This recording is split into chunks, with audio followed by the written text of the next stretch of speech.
Hey guys, what's up? How's it going? It's been a hot minute since I've really sat and talked with you. So I've been trying to be a little more present, so I apologize. I have out my November bullet journal and I'm reading through a bunch of things that I wanted to make videos on, and one of them in particular was still something out of my aura book. I did this a few months ago, like over the summer. I was really obsessed with this aura book. I could not shake this aura book. It was like all I thought about. And one day I just kind of put it down on my shelf, and I haven't, not that I haven't picked it up since. I definitely have, but I just stood a little clear from it because I felt like it was overcome, I was getting obsessed with it and I needed to take a break.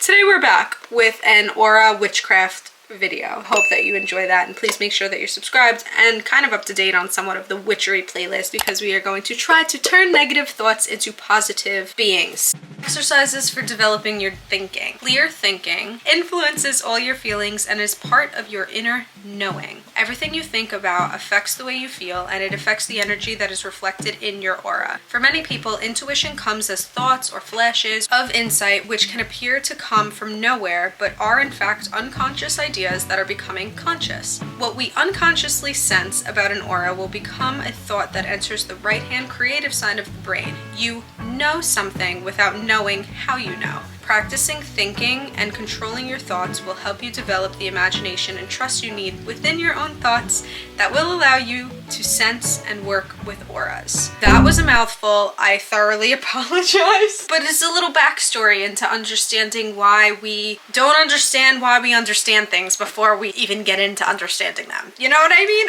Okay, cool. Most of us worry about things at some time or another, but what does worrying actually achieve for us other than lowering our energy and dulling our auras? Never really considered myself a worrywart. That was an early 2000s catchphrase. I don't know if people still use it. Oh, she's such a worrywart.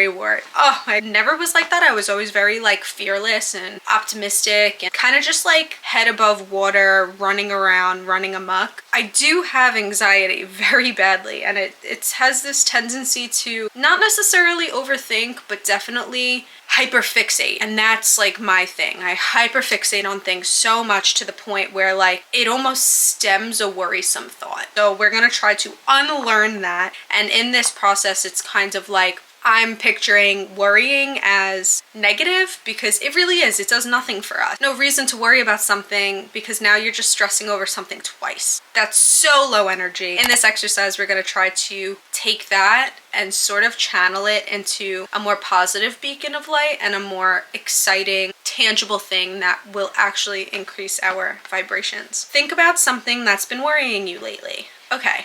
Whoa.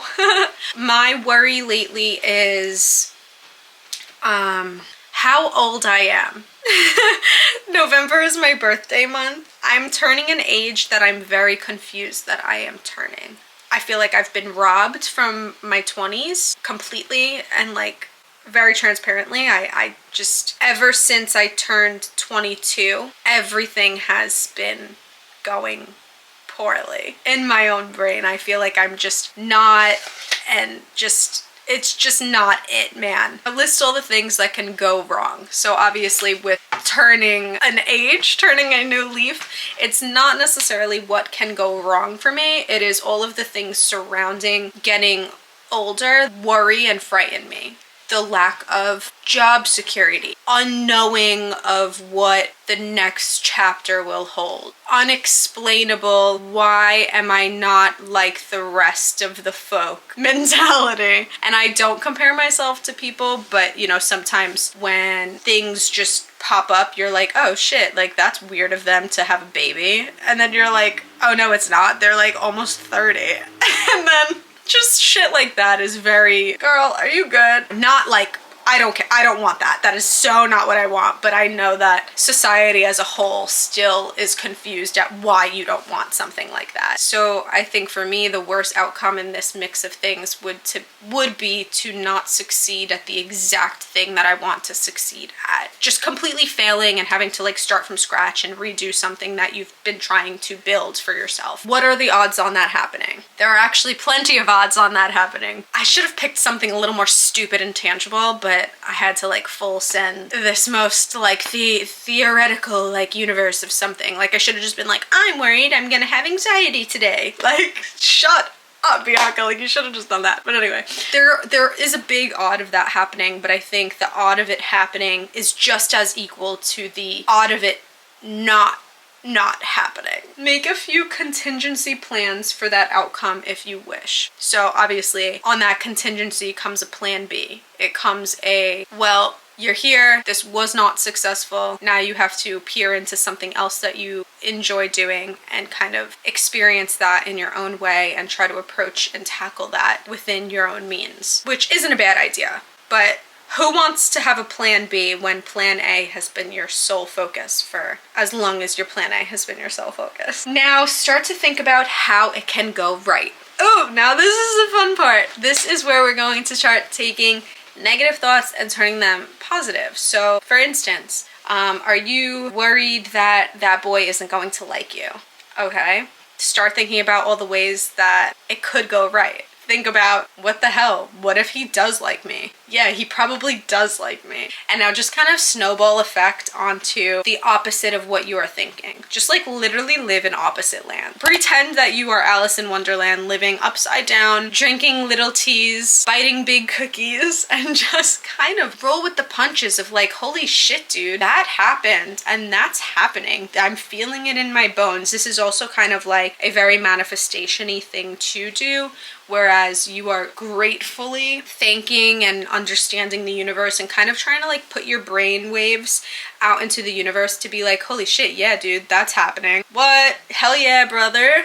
Everything positive and everything exciting that can actually go right, instead of doubting yourself and thinking that things will go wrong. And that'll send out everything into the mix, and the world will be like, holy shit, yeah, girl, that's right, that's gonna happen. And then, I don't know, I literally just pretended that the universe was gonna like eat my thought and be like, yeah. Which, rewatching this, I probably look like a psychopath, but that is such a real, actual thing. So just keep on with it. And now you kind of repeat these steps, but instead of doing them in the negative way, you do them in the positive way. Think about the best possible outcome. And then what are the chances of that happening? So my best possible outcome is absolutely doing exactly what I want to do with my life, being excited to like create shit and do shit, and building a community of people that really enjoy what the fuck we do together. Because this, I mention this a lot, this channel, it is small, but it is mighty, and I love talking to you guys. There's like fun people, regular people. Sometimes there's no comments at all, and I don't care, because I like to document shit and I like to create a space for people to just tell me your most random nostalgic thoughts, because I want to know that. Tell me the freaking spell you casted in your backyard when you were 9 years old. I want to know it, because I want to look up if it still exists and if we can improve it. Like, that's so cool. But anyway, best possible outcome. The chances of it happening, again, it's a split. Not happening and the splits of it happening is, it's just where your mind lands that day. Right now, today, I'm like, hell yeah, 100%. It's happening all the way through. Oof, oof, oof. That boy that may or may not like you, that girl that may or may not like you, guess what? They probably do. 100% chances of that happening, and you guys are gonna date. Like, that's awesome! Anything goes in this exercise, but it's literally about weighing out your negatives and then kind of trampling them with your positives. It's a spell, but it's also manifestation. What actions can you take to assist in creating the most likely positive outcome? The actions that I can create are literally everything that I just said. Manifesting them happening, but also putting the work in underneath it and behind it to make sure that those things do happen. If in this exercise, or if in this witchcraft spell you get stuck, just think about what you would say to a friend who had this problem. I think that's why I enjoy bringing you guys along with me, because sometimes when I feel like I get stuck in spells, when I turn on the camera, I do feel like I'm talking to my friends. Doing these experiences, and even me doing the analogy of, maybe that boy doesn't like you, but maybe he does. That's me talking to a friend, because in my own brain, I would never say that to myself, like, yeah, he definitely likes you. I would at some point, but there's a thing there that it's harder to talk to yourself and convince yourself of this realistic world than it is to convince a friend of their realistic world. Negative thoughts have no place within you, and I hope that that somewhat, in some sense, resonates with you, because all it really does is dull your freaking shine. Let's just keep trying our best to be positive, even though sometimes you can't help it. Please make sure that you're subscribed. If you want to follow me on Instagram, I do kind of like pop in here and there all the time on stories, and I always answer DMs, or at least I try to always answer DMs. And comment down below if you have anything you want to add to this conversation, have any like cool insight of how to turn negative thoughts into positive beacons, because I think that's really important. I'll see you guys in my next video. Bye.